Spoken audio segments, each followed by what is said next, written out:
Hello viewers, আবারও আমি এই লিটল স্মাইলি কোস্টারটা নিয়ে চলে এসেছি। এটা হচ্ছে এটার ফ্রন্ট সাইড আর এটা হচ্ছে এটার ব্যাক সাইড। তো আজকে আমি এই ব্যাক সাইডটার ফিনিশিংয়ের কাজটা দেখাবো। এখানে ফিনিশিংয়ের কাজ খুব বেশি কিছু না, যে সুতাগুলো উঠে আছে এগুলো জাস্ট আমরা ছোট ছোট করে কেটে দিব, মানে প্লেন করে দিব আর কি। আর যে সুতোগুলো হচ্ছে ইয়েলো সুতোগুলো ব্ল্যাক সুতোর মধ্যে ঢুকে গেছে বা ব্ল্যাক সুতোগুলো ইয়েলো সুতোর মধ্যে ঢুকে গেছে সেগুলো আমরা জাস্ট একটু বের করে দিব, মানে ব্ল্যাক সুতাটা থেকে ইয়েলো সুতাটা বের করে দিব। তো চলুন শুরু করা যাক।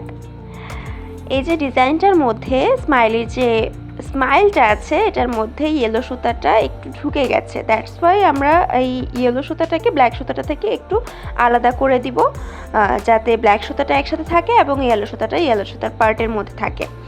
বাস এইটুকুই শুধু কাজ। এই যে আমি ব্ল্যাক সুতাটা থেকে ইয়েলো সুতাটা বের করে দিচ্ছি। এভাবে আস্তে আস্তে করে আমরা সবগুলো ব্ল্যাক সুতা থেকে ইয়েলো সুতাগুলোকে আলাদা করে দিব।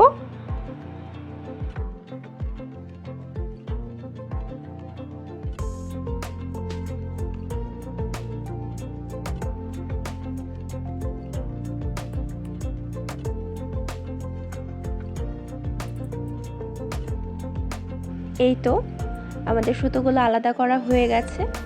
এবার আমরা জাস্ট যে সুতোগুলো বেরিয়ে আছে সেগুলো ছোট ছোট করে কেটে দিব। বাস আমাদের কাজ শেষ।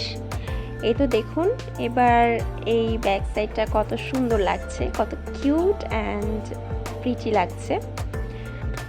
তো এবার আপনারাই বলুন, ব্যাক সাইডটা বেশি ভালো লাগছে নাকি ফ্রন্ট সাইডটা বেশি ভালো লাগছে? সো আপনাদের মতামত কমেন্ট বক্সে জানাবেন। আজকে এই পর্যন্তই। ভিডিও ভালো লাগলে আমার চ্যানেলটা অবশ্যই সাবস্ক্রাইব করে দিবেন। So tata.